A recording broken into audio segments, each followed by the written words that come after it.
Bonjour et bienvenue dans les petits trucs Planigo. Je m'appelle Maurice Chiasson, je suis présidente de la société Planigo. Aujourd'hui, on va parler d'un problème qui est classique, un problème qu'on trouve souvent dans les cabinets comptables, qui peut être facilement évitable. Hein. Si on est en saison des impôts, c'est sûr qu'on va en avoir des dossiers en attente, mais on peut limiter ces dossiers en attente-là. Fait que le truc Planigo, c'est, regarde, on ne commence pas un mandat sans avoir toutes les informations du client. Combien de fois ça vous est arrivé d'avoir démarré un dossier et d'être obligé de le mettre en attente? Hein? On lance le mandat, on commence à travailler pour s'apercevoir qu'il est incomplet. Fait qu'on le met en attente, puis on commence un autre dossier. Hein, c'est ça? Fait qu'il manque des informations essentielles. Ce que ça a comme résultat, ça crée, il faut les suivre, les mandats en attente, premièrement. Et ça, ça peut créer des allers-retours inutiles avec le client. Ça peut faire aussi des délais d'attente qui s'étirent, hein, parce qu'un dossier en attente, si on l'échappe, on l'échappe, fait qu'il peut prendre quelques jours, des fois des semaines, puis on s'aperçoit que, oh, aïe, aïe, j'ai 3 ou 4 dossiers en attente, j'ai pas fait de suivi. Ça crée des frustrations. Le client, il est en attente d'un dossier qui n'arrive pas. Hein. Puis l'employé, beaucoup de dossiers en attente qui se règlent, ça fait une surcharge de travail. C'est pas plaisant. Fait que chez Planigo, on applique une règle simple. Hein? Si le dossier est incomplet, il ne démarre pas. Fait qu'avant de commencer, on s'assure qu'on a toutes les informations. On peut avoir des checklists intelligentes.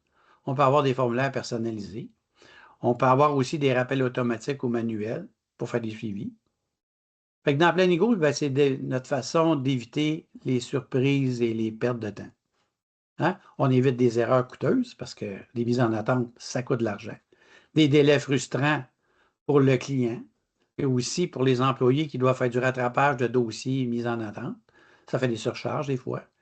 Puis aussi au niveau des communications, ça peut être chaotique. On attendait un appel, on ne l'a pas eu, puis toutes ces informations, toutes ces choses-là qui sont désagréables. Fait qu'avec Planigo, ce que je dis, c'est intégré déjà dans Planigo pour la majorité des informations que je vous ai données.